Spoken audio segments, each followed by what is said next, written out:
Good evening, everyone. I am Dr. Tinesha Parbu, and I would like to welcome you to tonight's webinar, wherein we have the pleasure of hosting our esteemed speaker from the United States, Mr. Marc Sussman. Marc will be sharing more information on compliance with the National Environmental Management Act and the Management of Mercury in South Africa.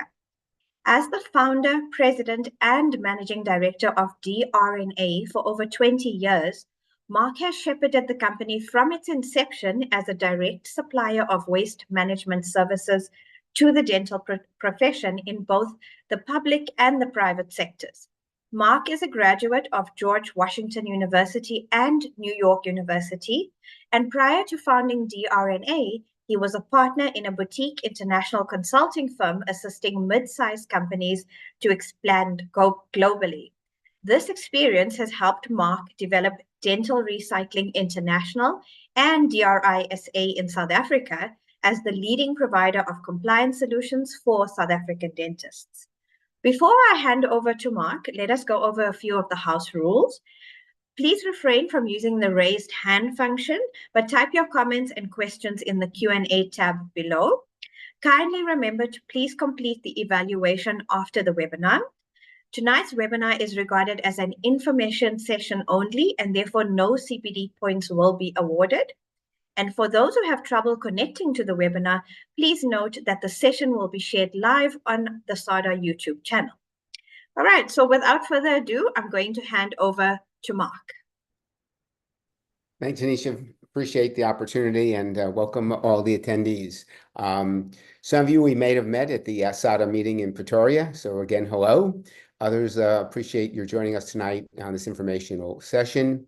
In addition to myself, I'm joined by two colleagues, Darwin Morea, who is my chief technical person. So if there are questions in the session in the Q&A on the technical issues of the unit or any other technical relevance to the operation, Darwin is the person we can go to.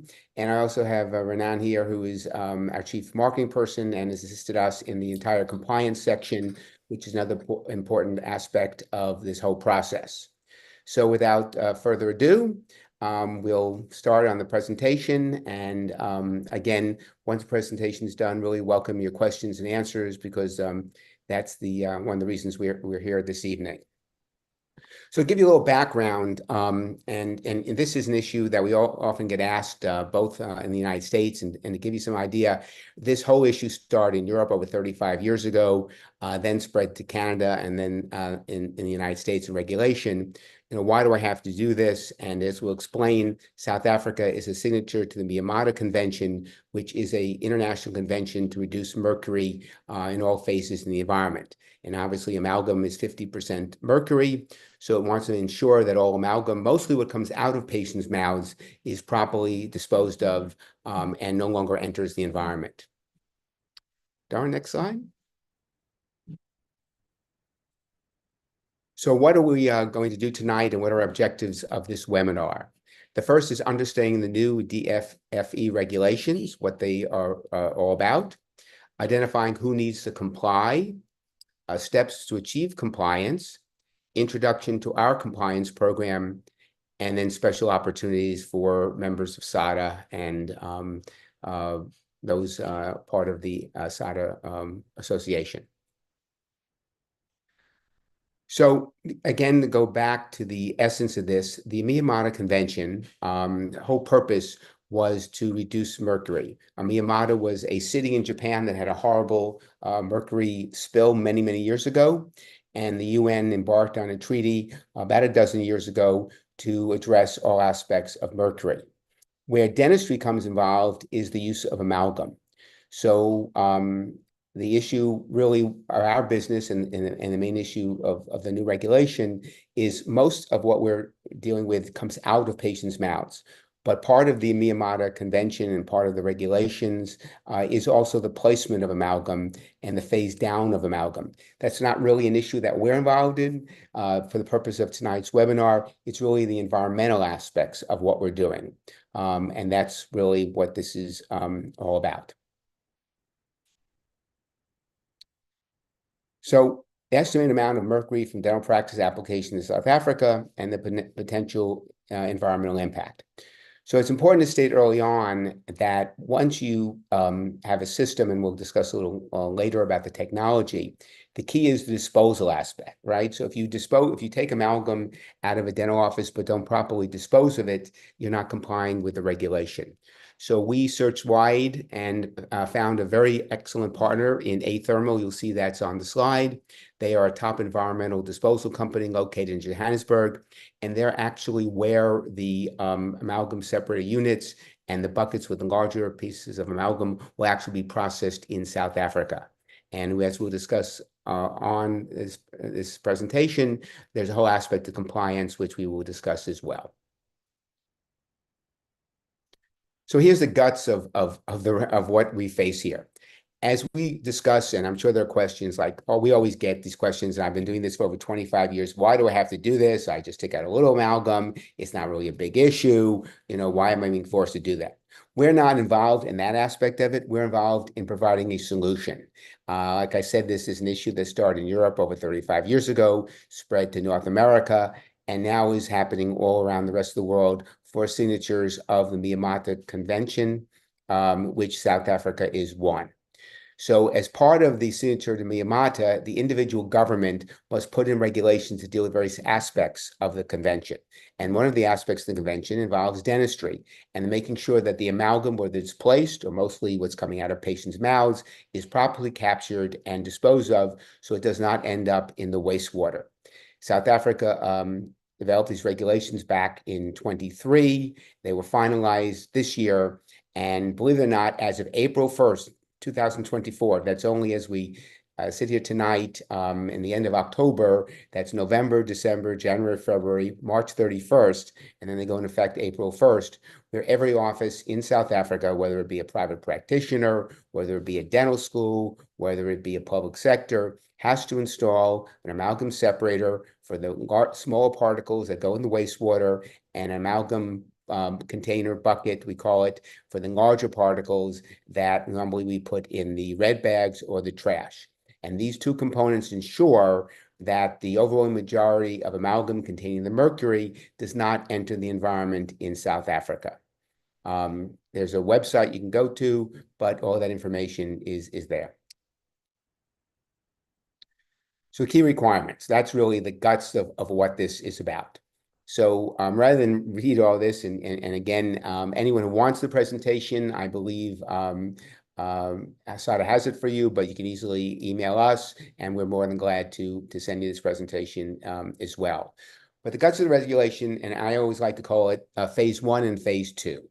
So phase 1, and both phase 1 actually, if you read the regulation the way we interpret it, is actually in effect now. It's a little not as actually explicit as the April 1st deadline, but if you look at it, it seems to indicate it's effective now. But if you even default it, it will be effective April 1st, 2025. The way we read it now is that any dental practice in South Africa, the larger chunk. So if you think about it, at each of the chairs, there's a trap, and it's not the very fine particulate that's going in wastewater, but the larger particulate is captured in your traps. And offices, both used to do this in the United States, throughout the world, typically we either put that in your red bag, which is problematic because the sharps and the medical waste are burnt. So amalgam cannot be burnt because then it goes in the air, or thrown in the trash. So there's a regulation that all these larger components of amalgam be collected. And as we'll discuss further, we'll talk about the solution that we provide for that. And that's what I call phase 1. Phase 2, which is more on the technology side, is the amalgam separator. This is to prevent the small particles of amalgam going in the wastewater. And the problem with that issue is that currently in places that don't have regulations for amalgam separators, and in South Africa for practices that don't have an amalgam separator in practice now, all this amalgam goes into, then the wastewater gets processed by a sanitation district facility, which takes all the water. So if you flush your toilets in the home or in the office, all that gets processed by these, what we call in the United States, a POTW. There's a similar acronym in South Africa, but their wastewater treatment plant is a generic version. And they all this becomes sludge, and then the sludge gets burnt. So by putting these amalgam separators, you're making sure that the particles with amalgam are being collected, with the mercury are being collected, and that what's leaving the dental office is non-mercury in the wastewater, so that it doesn't get to the wastewater treatment plant. Subsequently, what gets burnt does not have the mercury. Subsequently, mercury does not enter South Africa's environment. And that's really the guts of the two regulations that each office and dental school, or again, public sector, is facing between now and April 1st of 2025. So what are the principles of how this works and what's involved? So basically, the first element is the installation of an amalgam separator, right? So that is, and we'll go into a little further, and we can go into the Q&A on the installation, but it's basically put in the vacuum area, and that is recycled once a year. What happens once a year when the amalgam separator gets replaced? It gets sent to a thermal in Johannesburg. And they have a treatment process, which is called a retort. Just kind of a way of information, there are like only 4 of these retorts around the world. There's one in South Africa at a thermal. There's one in Switzerland. There are 2 in the United States. And to our knowledge, that's all they are. So we really are in a very fortunate position to have a thermal as a partner in South Africa, and it makes it a lot less cumbersome and frankly less expensive, that these wastes do not have to be exported to one of the facilities that actually has this retort facility. And basically, as we'll discuss more further, each of these offices, once they're processed a thermal, you get a certificate of disposal, certificate of destruction, which is what you need to document that you're meeting the regulation. So again, I always go, what's the guts of this? What's involved in meeting the regulation? Moving, as I said, the customers throughout the world, what do I have to do to meet compliance, implement it, and just go on practicing, dentistry and knowing that I'm meeting the regulation? So the first aspect is that you have to have an amalgam separator installed. And again, we can go into all those technical issues during the Q&A. Second is you have to have an amalgam bucket, which places the larger particles for the amalgam. And that's very low tech. Again, both of these products are relatively low tech. The key here is having the proper technology just to meet the challenge of collecting them, and then obviously having the solution for the proper disposal. Second aspect is the recycling process, the collection and replacing the separators and buckets. And again, this is fairly easy. So once the separator is installed, we know that date. And for argument's sake, let's just say you had a unit installed on November 1st. Next year, on say October of 2025, we'd advise you of that is needed to be recycled. And we're also very lucky to have Wright Milners, who probably many of you, they're your distributor or they're your technical partner. They are our technical partner in South Africa, and they will come out to do the initial installation as well as the initial change out 1 year from the date of installation. And that 1 year from the date is changed out, and then it's sent to a thermal for destruction, disposal, and getting all the information. The measurement, reporting, chain of custody, and safe destruction certificates. Again, we can go that in the Q&A. We can answer some of those questions. I'm here to answer those questions as well. But that's the crux of making sure that your office has the information, that you are in compliance, that the mercury, the amalgam that you generated with its mercury content is properly addressed, and that you have that information. So if you get inspected, and the way typically the regulations work throughout the world is it's selective, just like other authorities do. They'll randomly select the dental office, and they'll ask you to submit that information. And we want to make sure that you have that information on hand. And the last aspect is dental practice duty of care. That's just, again, what we call best management practices, that you're ensuring that the processes of we're undertaking are proper, and rest assured that this is what the DRISA solution is all about. So here, you could kind of give you a little more visual what I've been talking about. So to the left, you'll actually see the amalgam separator.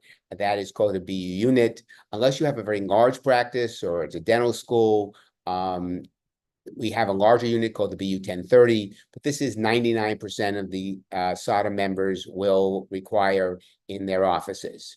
And then there's the amalgam bucket, and that again is the larger particles I have been discussing.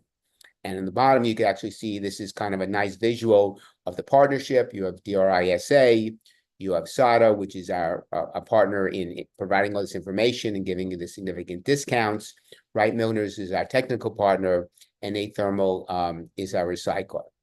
So the number one thing is, and I can't impress upon, for those who want to comply, April 1st is the deadline. And one of the challenges we have, I'm going to have in South Africa, and we've had in the United States and other markets around the world, is that human nature is just that people like to wait to the last moment. You know, it's April 1st, I have a long time, and, you know, March 15th, March 20, March 25th, March 31st, you're going to decide to comply.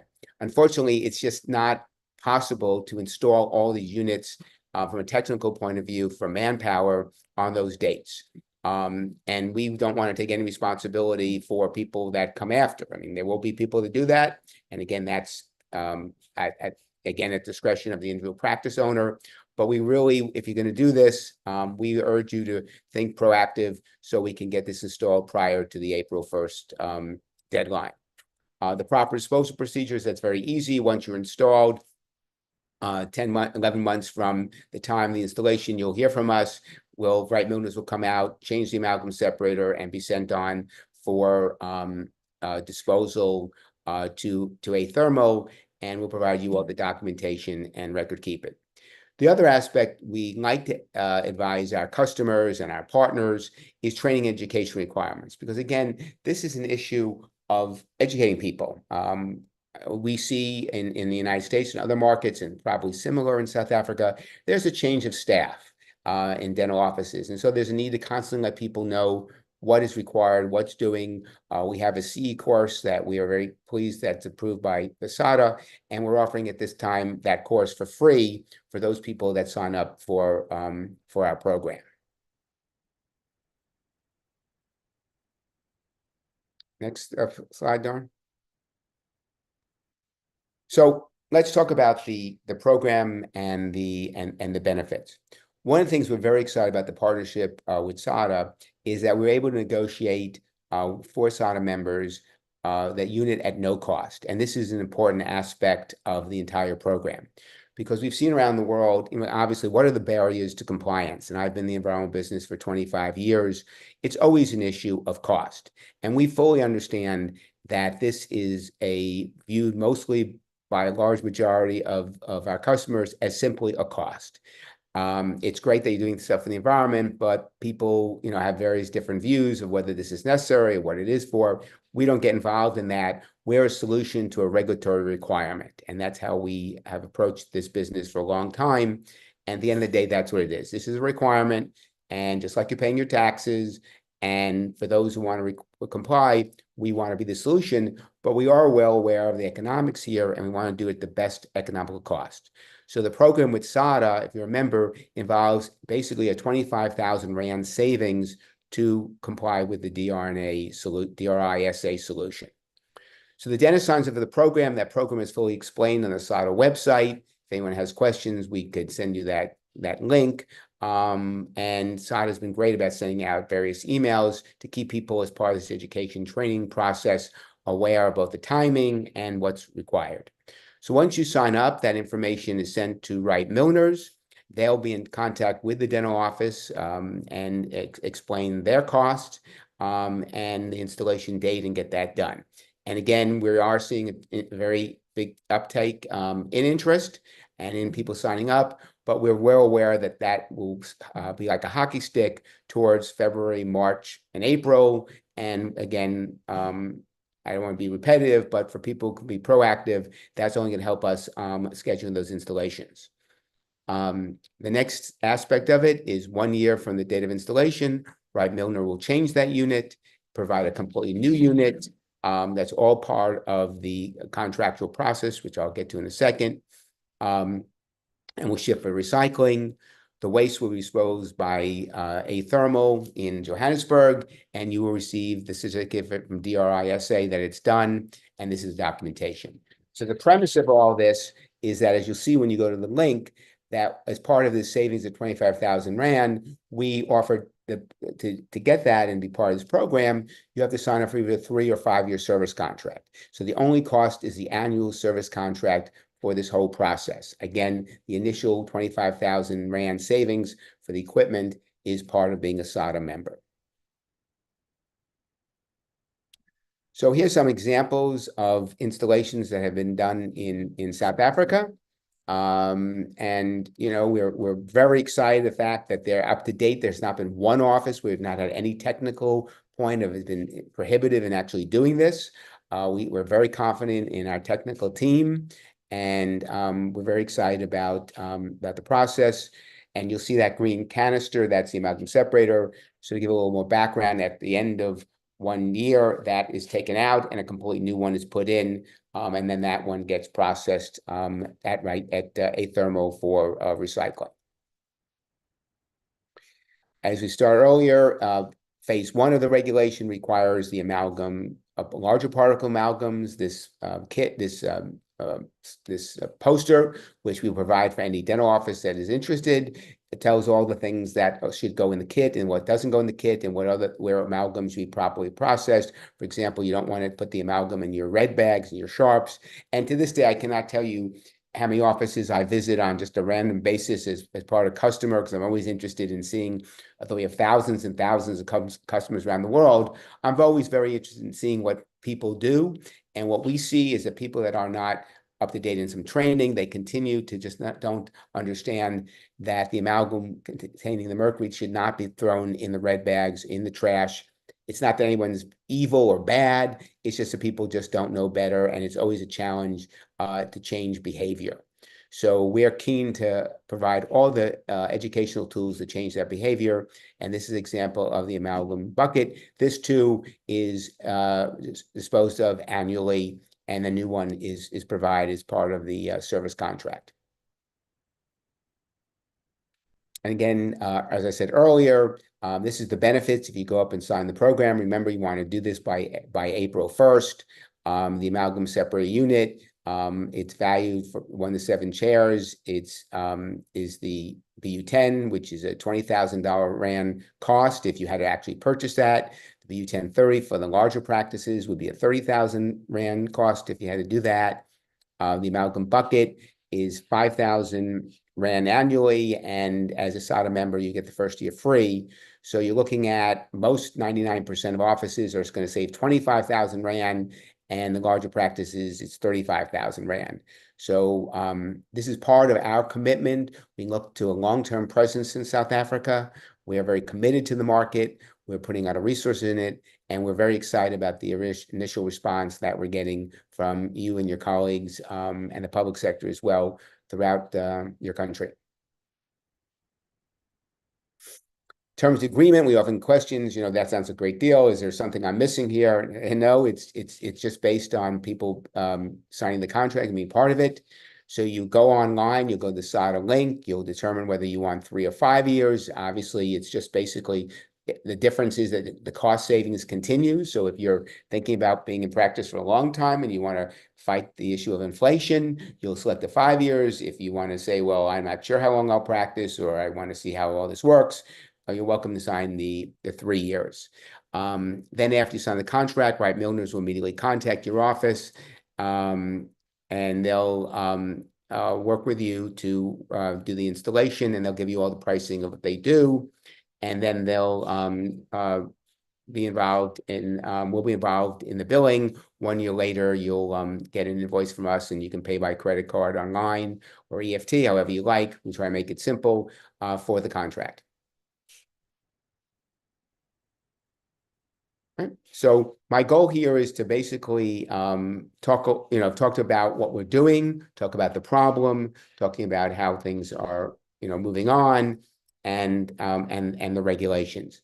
But really, my big objective tonight is really to hear from you, to explain in detail some of things that have been said and that are true or not true, and really to give every possible way for you to have an easy road to compliance. So I want to leave enough time to talk about what we're going to do and the questions, and my colleagues are here. And the other aspect, going back to training, is this is the course we just have on the screen. It's called Public Health, the Environment, and Dentistry and CE course. And this is a free C course that anyone who signs up for the DRI SA solder solution gets as part of the training and educational commitment we have to your office in terms of this compliance.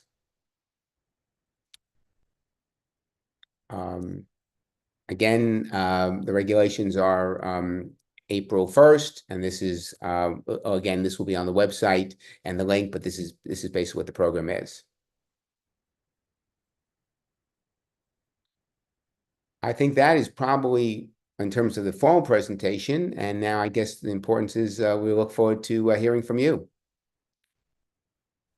Thank you so much, Mark. I trust that that was very informative for the members that have maybe not in the side of communications thus far or still had some questions. We don't have a lot of questions this evening, more so comments, but perhaps you could just give us your point of view on these comments. The first one is, why is mercury dangerous to the environment when it is perfectly safe to place in people's mouths? Until the use of dental amalgam is banned, it is totally unethical and illogical to enforce this expensive tax on our profession.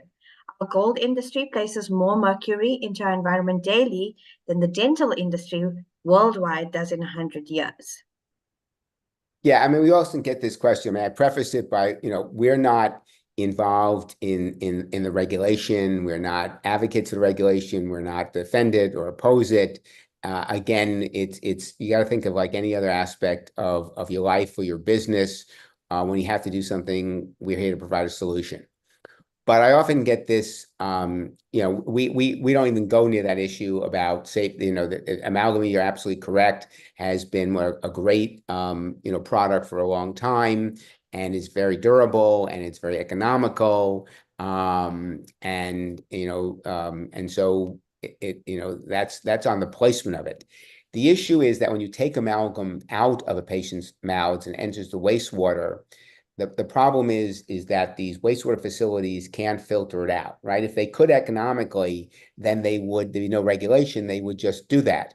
But the cost of having a wastewater facility put in a technology to keep it from the dentistry is so out of line, beyond reasonable, that the public sector would never do this. So it's basically the same principle. It's the principle of you put the solution at the user, at the disposal to address it. That's how this whole amalgam separator business developed, over 35 years ago in Europe. So it is what it is, right? And so my answer is, there's a regulation. I didn't make it. I had nothing to do with it. It's affected by the government. We're here, and I think SADA is being very forthcoming and really visionary in the fact that they have partnered with us to save 25,000 Rand, because frankly, if that didn't happen, you'd be looking at a much significant cost. So that's my answer. It's like anything else. If you choose to comply, that's your option. But for those who want to comply, we think we have a great solution, and we are really more focused on the absolute, what the regulation's about and how you can comply, than in the business of telling people how maybe not to comply. That's not our business. We're a compliance company, solution-based, and trying to give you the best solution at the most affordable price. Mm-hmm. Okay, I'm going to go on to Dr. Katia, who says, when are we supposed to receive the amalgam bucket? Installation was done, and I didn't receive the bucket. Okay, so that, I love hearing these questions because we're trying to always improve our business. So please, although I run a big company, I'm always like people have my email and always want to hear from our customers. That will be corrected immediately if Nisha or however someone can get that information to us. Darwin, if you could make sure that the doctor receives it tomorrow, goes out of the warehouse. The warehouse is in Cape Town. And what may have happened is we did simultaneously have an issue where you may have it installed and the person didn't bring it. They're supposed to bring it, the technician, to you at the same time. But everyone who has an amalgam bucket, to our knowledge, has been shipped, amalgam separator installed, has been shipped an amalgam bucket. So it's either on the way, but if we can get that information, we'll follow up immediately and make sure you get your bucket. Okay, fantastic. Um, Anonymous asks, please can you give us technical data on how exactly the amalgam separator works and advise why other first world countries like New Zealand and Australia have not adopted such regulations? Well, I'll put Darwin. Darwin, you'll go on and explain on the technical side, but I'll actually there is regulation in New Zealand, and there is regulation in Australia in the province of Victoria. So the rest of Australia is not regulated. They're a signature to Miyamata, and if they want to do it, they have to do it countrywide. We understand they're in the process of it's in the bowels of the regulation. But Victoria, if you're a dentist living in Victoria, Australia, you have to comply. And I know Auckland, the area of Auckland, New Zealand, is regulatory. And to my best of my knowledge, I thought all of New Zealand is regulatory.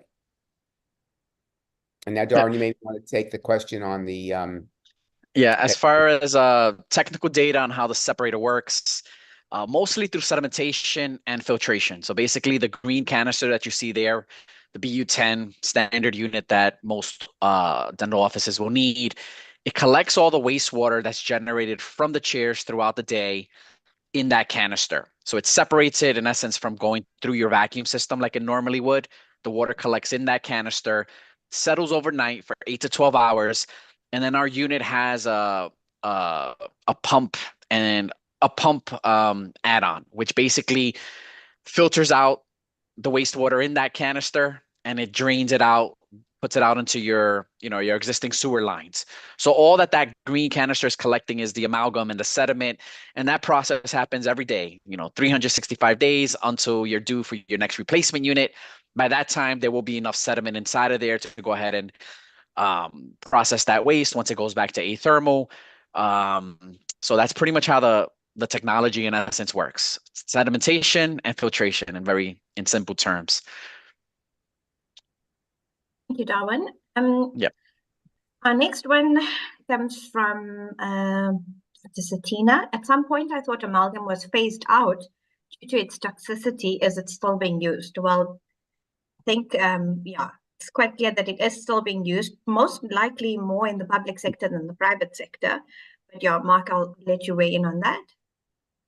Yeah, I mean, I think the in the United States, for example, there's 100 million fillings still placed a year in the U.S. population, and that's a large part to the military, challenging economical areas where amalgam is so less expensive than composite.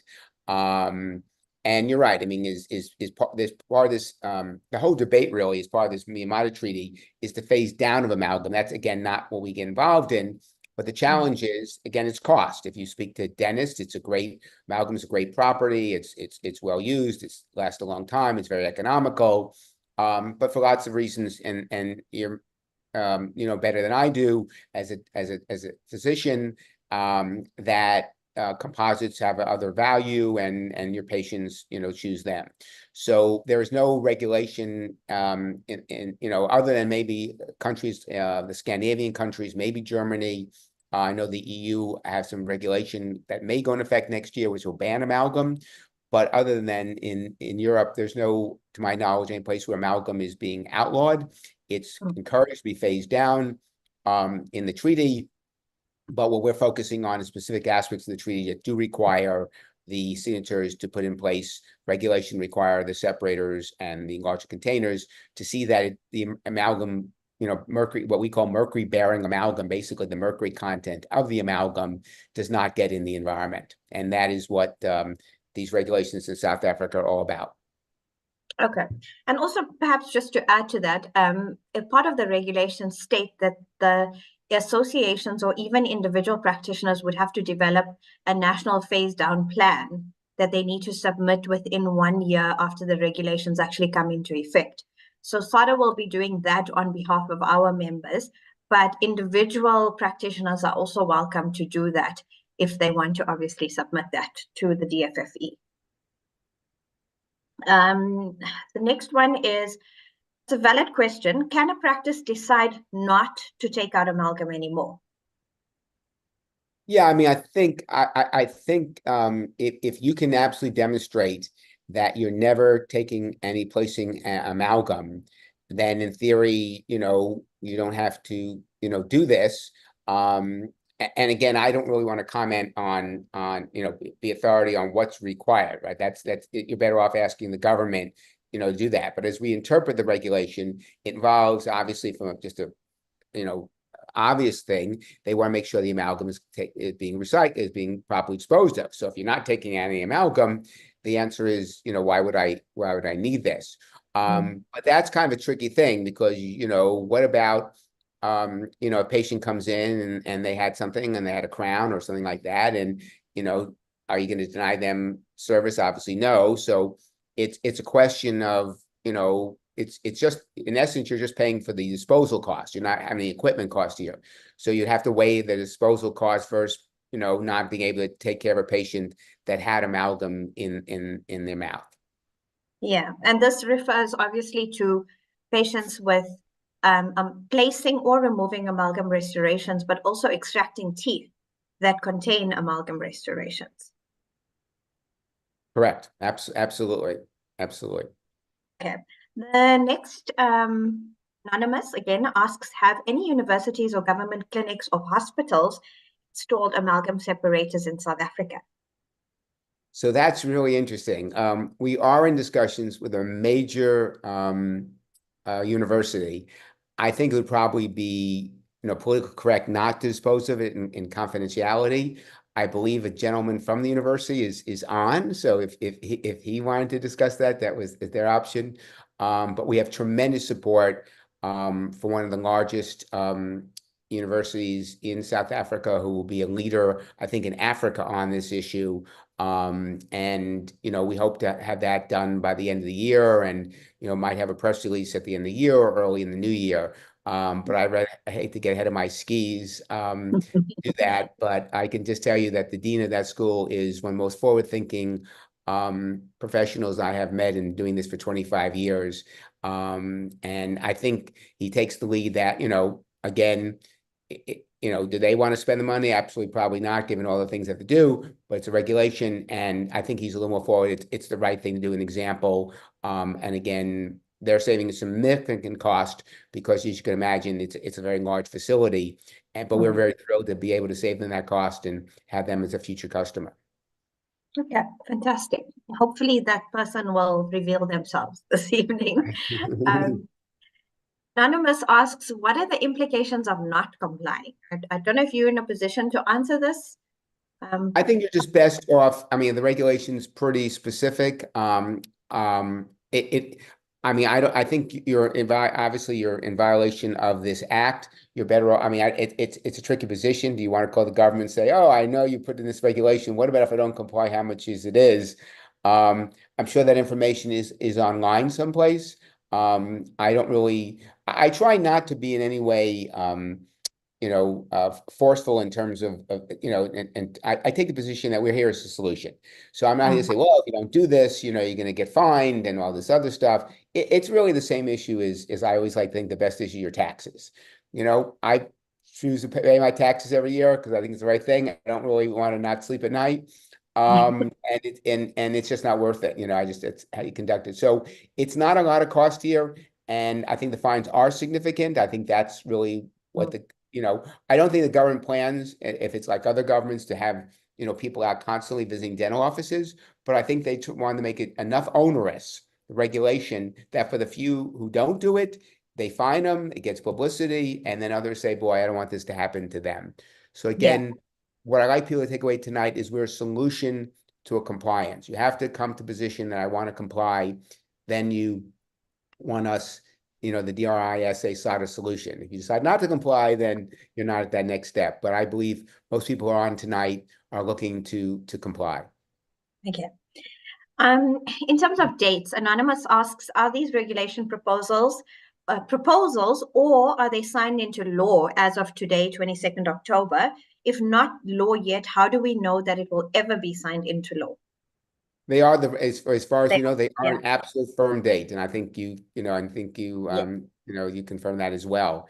They are firm. So April 1st is your deadline. And if you choose not to have an amalgam separator installed April 1st, you're not complying with firm law, and that's just a fact.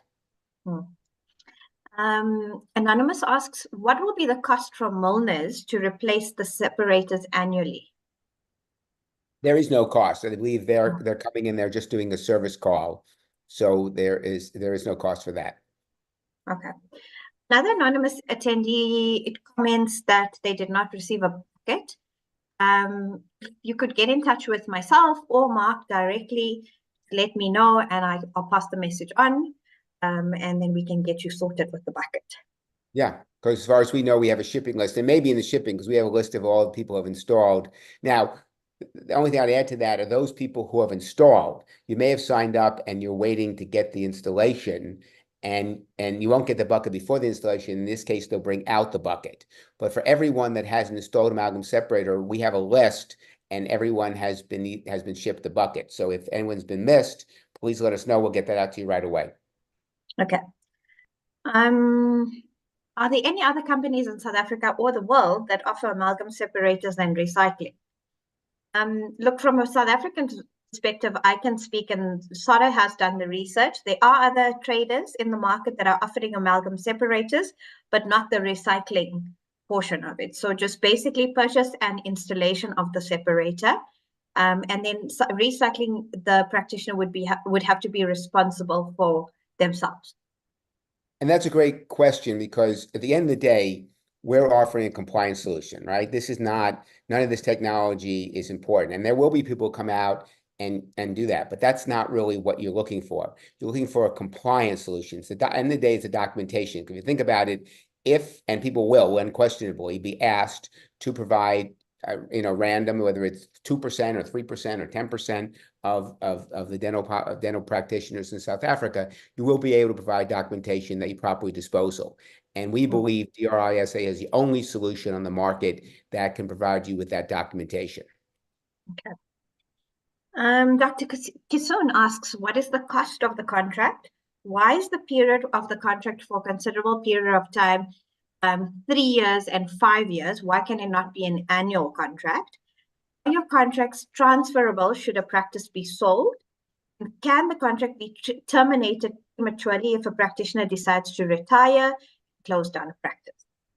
All great questions. I was thinking tonight, if we get all the anonymous, we really have a lot of sales going on here. And I'm glad the other doctors too. So thank the doctor for allowing that he's not anonymous. All great questions. One is, you can imagine, I believe there are something like 3,000 SOTA member practices in South Africa, if I always remember the number. So if you times 3,000 by 25,000 Rand, that's a pretty high number of an investment. So we have to look as a business. If we weren't able to do this profitably, we couldn't offer this solution and the savings. So we are interested in long-term presence here. So the way we can guarantee this opportunity is the 3 or 5 years, right? And also, what we found in all our markets around the world, we want to keep inflation, so that's very attractive. Your costs are not going to go up from the year. So you're not getting a free unit, and then all of a sudden it's in, and you're being spiked up 30% over time. The second part of that question, yes, is completely transferable. We try to be as flexible as we can. So if you retire, or the situation, if you retire and you have 2 months left of the contract, we're into this for good word. We want you to recommend us to your colleagues and your clients, to your colleagues and other partners. So we're flexible. The contract is the contract, and that's what we have to do to be in business. But I think we've been in the business for 25 years because we work and have a very good reputation with our customers. Okay, and I think his last question. Yeah, I think you might have asked the cost. So and that's all online as well, in the link. He also asked, can the contract be terminated prematurely if someone retires or sells their practice? Yeah, so it's not technically, but again, we are willing to work with people in every way we can. So if someone's retiring and they have a couple months left on or something, we'll work with you. Okay. Anonymous, do I still need to install the unit if I don't place amalgam and refer patients to another dentist for amalgam removal? I think we dealt with this one already. Yes, you are within your rights to not place it. This is obviously for people who deal with amalgam and wish to not refer patients away from their practice.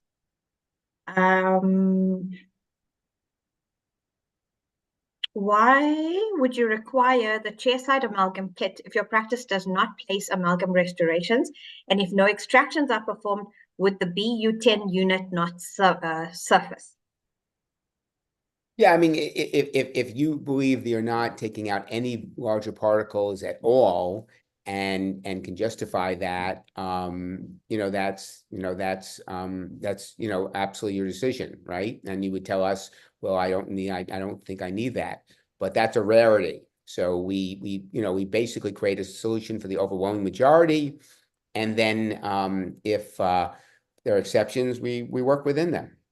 I mean, one of the example, I don't know if anyone's on this, but the maxillofacial, we were dealing with that kind of subunit, and we had a lovely meeting with their distinguished president in Victoria, and they say they don't have any amalgam and they don't need the separator. And my answer to them is, if you feel that way, then you can justify it, do it, and they're interested in just in the bucket. So that's the way. But if you decide not to use the separator or use the bucket, you just got to be prepared that the way to view this is you're going to get inspected. If someone came to my door and got inspected, could I justify it? And if you can justify it, all power to you. Okay. Dr. Rousseau asks, does the separator work on dry and wet suction systems? Darwin, you want to handle that? Yes. Works on both. It's meant to work with either kind of vacuum, wet or dry. Shouldn't have any issues with any of them. So, another anonymous, do you get any documentation like a license for an X-ray unit that you are correctly installed and compliant? Feeling I have is that the unit was installed ASAP, installer left, and now I also learned that there is a chair kit that was not delivered. Will you only learn about your installation's possible faults when you are audited? Just explain that to me again. So I think Anonymous is saying that they feel like their unit was installed in a hurry, installer left, and now they learn that there's the bucket that they did not receive, the chairside bucket. And also, do you get some kind of documentation that specifies that you are compliant? Yeah, so I guess there's a couple of questions. I think the confusion was that because of our manufacturer on the buckets delivered it after some of these installations. It's not that they didn't deliver it; it's the timing of it, right? So people who sign up now get it together. The initial, what I call early adopters, were installed, and then the buckets were shipped. So again, we have a list of everyone who's installed, and those buckets are on their way being sent. But if anyone who didn't get it, let us know, and we'll double check. But that's the latest we heard. We weren't physically at that particular office. If the office feels that the installation wasn't done correctly, please let us advise. We have great relationships with Wright Milners. They can double check. But unless the system isn't working, there's no reason to think that it wasn't done correctly.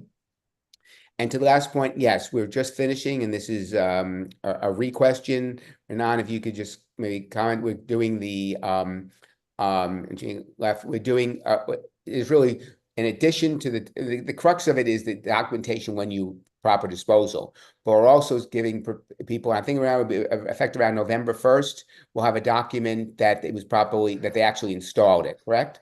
Yes, we're preparing that now. We should have that ready in November, and we'll be sending that out automatically to everybody that had it. Also, I know there were a few questions about what the annual cost might be, and it is actually on the screen along the bottom. You can see the annual cost for the program for whichever unit you have, and then for the amalgam kit, so you can see that as well. Great, thanks. Great.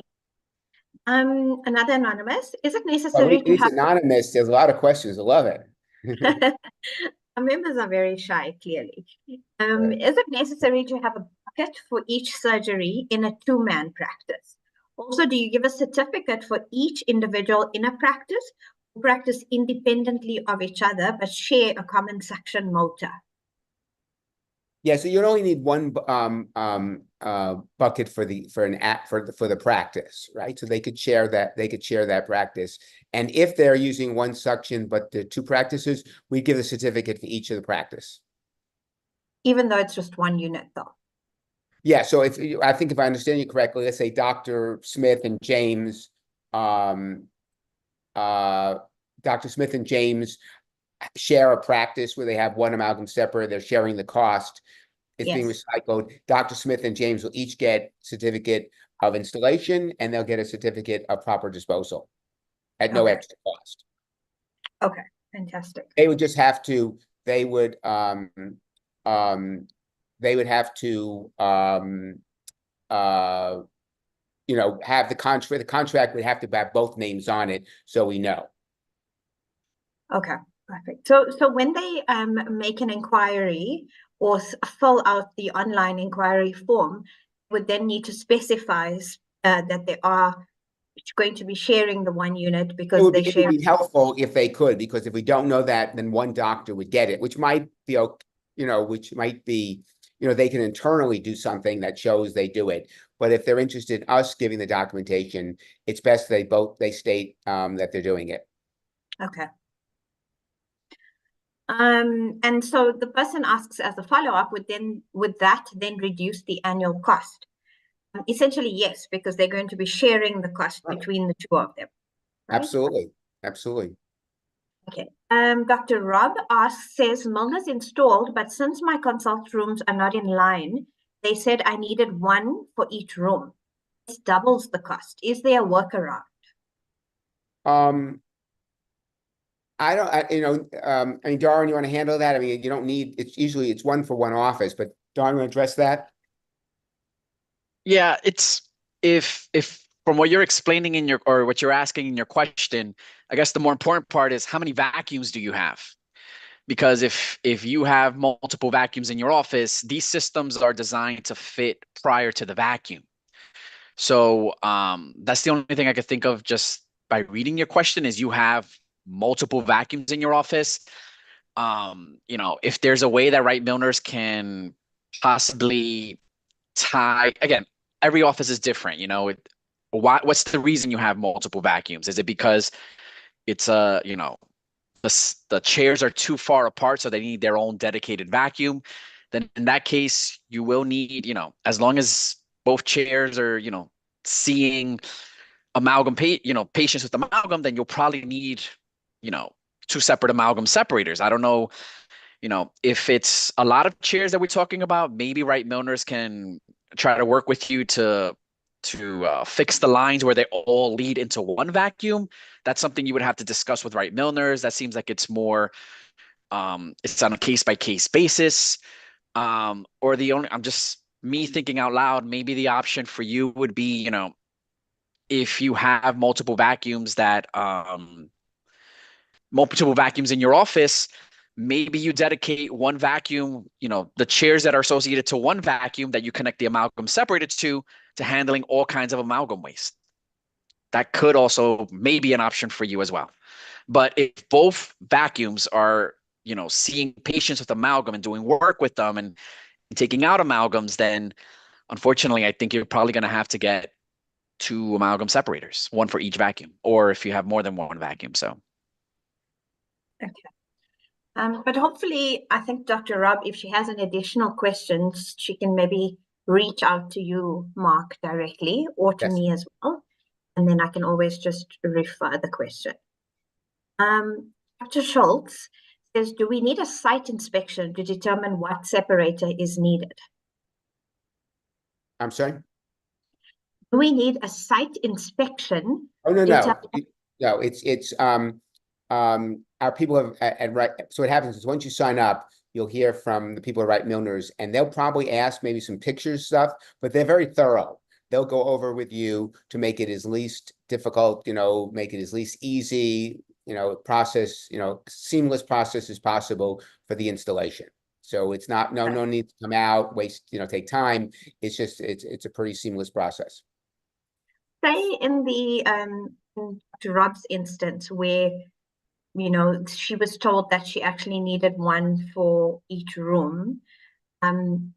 Say there's another practitioner like that where they come around and then they advise, would that be an additional cost that would be added by Wright Milners for almost like a site inspection cost? No, there's no Or other would that cost. The be only cost with- is the actual installation. And Dara made a great point, and we can come that up. If people have multiple vacuums, I think, maybe just doing patients in the one vacuum is probably the easiest way. So again, that's kind of what we're trying to do. We're not out to say, oh, take advantage of the situation. Again, we've been successful in business because we're solution based, right? And that's what we want to do here. So no, there's no site inspection costs. There's nothing. It's just our point is sign up so we're not have people screaming and yelling, 1,500 people screaming and yelling on March 31st. I want my installation done on the next day. That's my biggest concern. Yeah. One thing that I'll add to that real quickly, if there's any concerns from offices, hey, I'm signing up, but what do I need? Like, this seems a little more complicated to me. When you're filling out the form online, don't hesitate to write those details down, because my understanding is from what Wright Milners does is they do ask for pictures if but you have to let them know, it's like they might be able to just determine based on pictures, before going to your office, oh, this may be an issue, let's discuss it a little bit further. But it helps, your office, and it helps us, and it helps Wright Milners to know these things, especially when you have concerns that, is it possible? Do I need more than one? This is a real tight fit, or questions that you think that can be problematic. Please let us know when you're signing up, or even before that. Just send us an email, and we can look into it a little bit further before you have to get to that point. So Okay. Another anonymous, can the amalgam separator decrease the suction efficacy of the vacuum? I assume Darwin would take this one. Yeah, we often get this. No, it should have no effect on it at all. If for some reason there is an issue, or you're concerned that there is an issue, this unit can be bypassed in a matter of 1 minute. And if you're still having those issues, then it has nothing to do with the amalgam separator. If you bypass our canister, like I said, it's literally 1 minute of your time to disconnect the two tubes that connect into the unit and plug them into each other. If you're still having those issues, like I said, it's probably an issue with your vacuum system or something else in your office. If bypassing the amalgam separator fixes the issue, then it's an issue with the separator, and we'll get that unit replaced, and we'll send you a replacement. So, okay. Do not wish to share with colleagues because they are not members of SADA, and I am. I ask for only myself to be installed a unit and let the others do their own thing. Of course, I'm sure that this doctor could limit, obviously, the separator to be connected as long as she has her own suction unit, I'm assuming. Darwin, you want to answer that?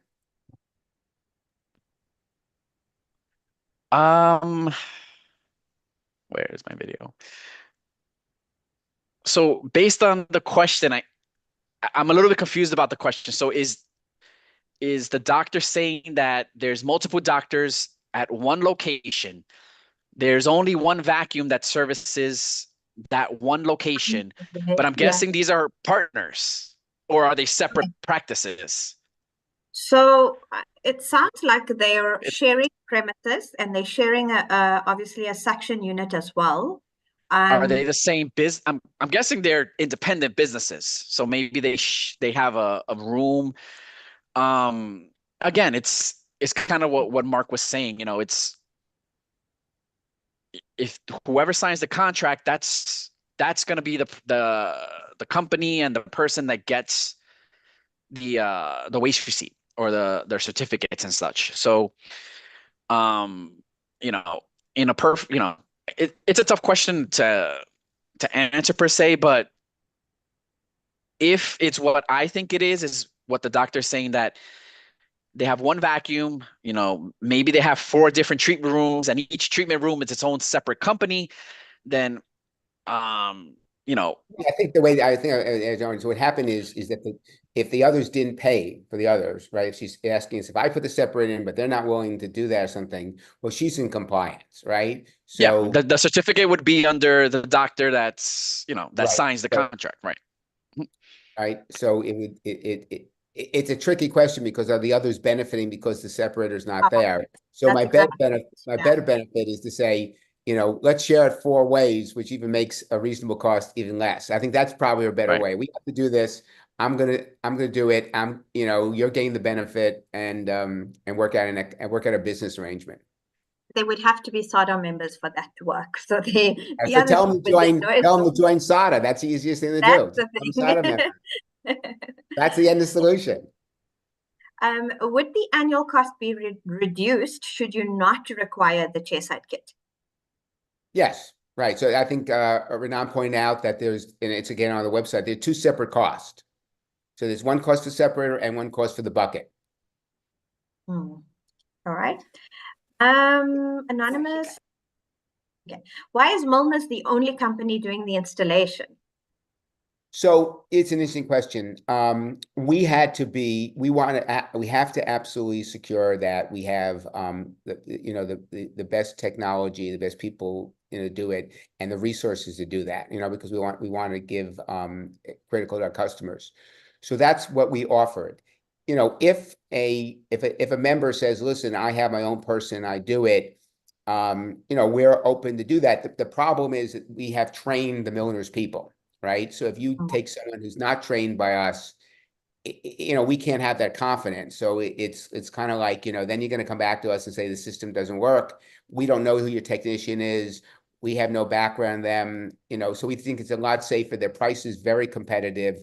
And again, when you're offering a compliance solution, you got to think of every aspect to it. Right. And if people install these things who don't know what they're doing, it's a concern. And so we felt this was a safer, I've been in what I call the risk avoidance business, right? All this is risk. And it's a much lower risk if the people who are trained do the installation for our customer. So it's not to say if someone comes to us and says, I want, X person to do it, we would just explain the reason we don't think that's viable. And if the doctor still does it, then that's their choice. Okay. So we have a similar question to the previous one about we have 4 dentists using 1 vacuum. And I, as the only SADA member, ask for first year free for us all. I don't think it works that way. Yeah, well, first of all, they're only using 1 separator, right? Is that the question? Yes, but 3 of the 4 of them are not SADA members. Essentially, I guess they would just benefit from service. Right. Like you said earlier, the certificate that would only be issued in the first dentist's name. Correct. A SADA member's name. Right. Yeah. Right. So why doesn't it join SADA? There shouldn't be a practicing dentist in South Africa not part of SADA, right? So, so there's another benefit of it, right? Again, Yeah. it's a business relationship. It's kind of out of our wheel. So there's a couple of questions here that basically relate to the same thing, saying that installation took less than a half an hour. Why is the cost of the installation so high? I think it's based on the fact that technician, we looked at all, different bids and different people, and we think, in terms of looking at different competitors, that Right Milner's came with a good price. It's also, I think, it's 1 price for any office. So my guess is the way they do it is some offices might take a half hour, some offices might take 2.5 hours, and it's the same price. So it's like any economical thing. It is what it is, but no one should lose sight that they're receiving as a SADA member 25,000 Rand free. That would be a cost they'd have to bear. So they might want to keep that in mind when you look at these costs. Okay. Dr. Bihari asks, so the annual cost is 7,560 Rand for the BU10, whether it's a full or not. I'm assuming a full year. Is it pro rata based? I'm sorry, it's not pro rata based. It's basically just it's the use of the technology and the recycling based on annual fee. Okay, so it's 7,560 Rand, irrespective of when in the year you actually place your order. It's that, or it's going from October 22nd to the 21st of October 2025. Right. It's not a calendar year. It's on a Right. 12-month time of usage. Okay. If we initially signed for 3 years, is it too late to upgrade to 5 years? No. Okay, so they just get in touch with you and then request the upgrade. Yeah. Okay. Will there be a charge for faulty separators that need a technician from Milner's to be called out for repairs or even replacement? No, that's all including the cost in the contract. Okay. Anonymous comments that it's not the same price, the Milner's installation. They charge for travel costs as well, and obviously the travel costs vary from place to place. Yeah, Yeah. again, we think we have a great partner in that. I would suggest they're very open. I would suggest if the doctor's any issues with them, he speak directly with them. If they want to copy me, we're glad to bring that to their attention. But you know, we try to figure out the best way to do this economically, right? And when you add the alternatives, right, of paying for the unit or other people not getting installed right, we think we've done a pretty good job. You know, we always do it absolutely correctly, but we think we've really hit the nail on the head and really got a great partner in SADA and commend you all your partners in doing this. So could we do things better? Always. But we're always open to hearing people, working with them, suggesting people in right Milners. You know, these things just happen. Some people are far away, some people are closer. You know, we make no money on any of this. Our money is just on our business. So we're trying to present the best solution economically to the customer. All right. Is it necessary to replace the 10-liter airside kit annually, even if the bucket is a quarter full after 12 months? That's a great question. It's a regulation, right? So the regulation requires annual disposal, right? So there's also an issue of you do not want to leave this stuff in the premises for all kinds of health reasons and others. So it's true. You know, you'll have some practices be very full. Some will do it before a year. Some will be half full and in the year. And then we figured all that in the costing. But, you know, to meet the regulation, to address health standards, this is how we've developed the program, and we think it's a good solution. Okay. Are the separators only applicable to dentist rooms, or must private day hospitals that do dentistry cases also be compliant? I think you addressed this one before, but perhaps you could just repeat your answer.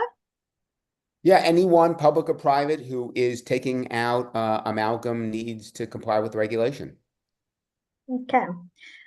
All right, so I think that brings us to the end we had quite a few questions actually at the end, like 54. Great.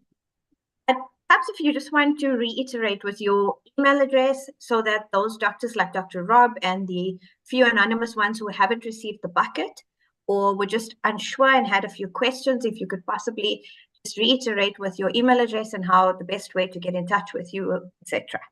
Great. Darwin, can you put this on, since you're controlling it? Can you put that on the share screen or the messages?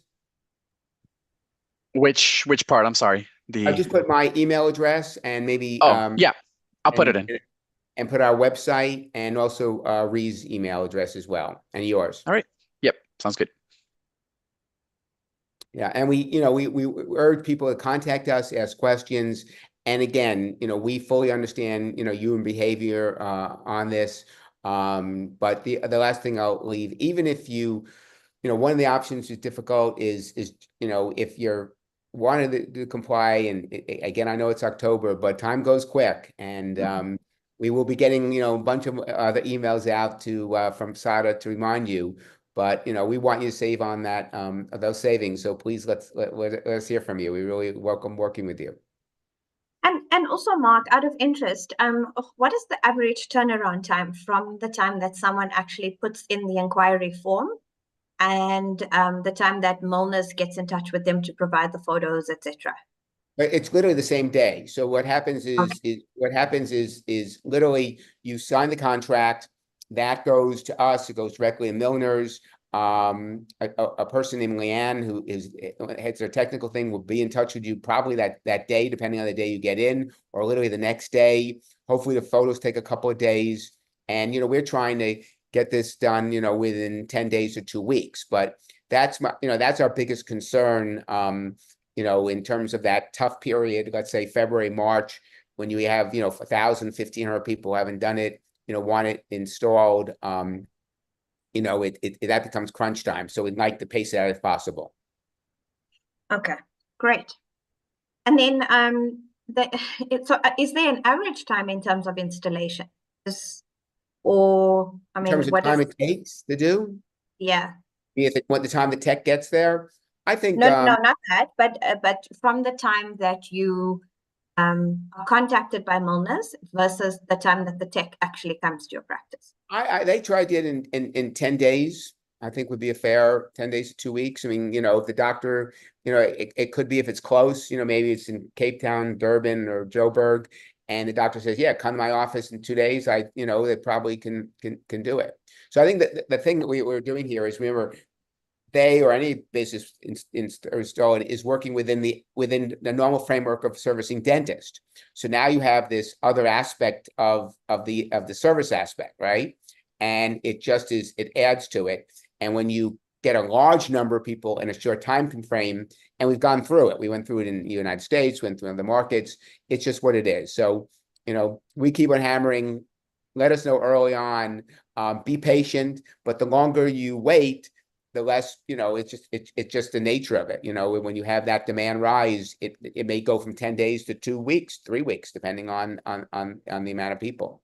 So we are, that's why we like to do it as much as we can early, so we can keep that shorter time frame. And should they be contacting you if they notice that 2 weeks has gone by and perhaps they haven't had any contact with the Milner's tech? Absolutely. That's what we're here to do. Yeah, absolutely. So the members can contact yourself and Rhiannon on the email addresses on screen, correct? Yes. Fantastic. All right, Marc, thank you so much. I think this has been really informative. I hope that everyone has had their questions answered. And I encourage members, if there are any questions that you still need answers or any clarity, please look at the SOTA website, reach out to Marc or myself or Rhiannon, and we're happy to help further. Thanks a lot for your time, and it was lovely having you. Great. Thank you for the opportunity. We have a great partnership, and we look forward to our continued success. Wonderful. Thank you.